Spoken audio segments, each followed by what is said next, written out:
having this greenhouse attached is incredible on the rare days when the greens you're harvesting in the middle of winter are coming from here.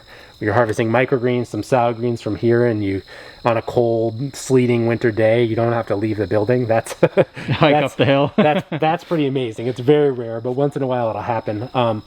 But our plan is actually to expand this another 20 feet, and then we're probably just going with our everything on wheels theory. We're probably going to pour concrete out to probably about here, maybe, so we have like 15 or 20 feet of concrete slab, so that all of our seedlings can be on wheeled carts, which we then will probably make. Our only good way to do that is we'll be able to actually roll those carts outside to harden off.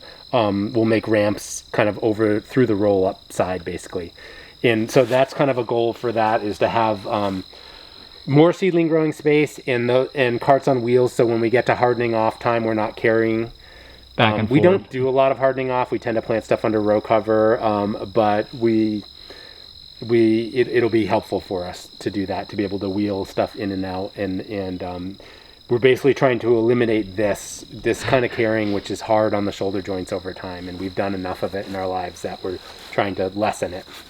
And then, so that will make this space super useful inside here, and then we'll still have quite a bit of growing space. It will be our only heated greenhouse, because that's really pushes our power use to heat a greenhouse. So, but it's been nice to have that, and to finally have grafted tomatoes perform like they're supposed to, and things like that.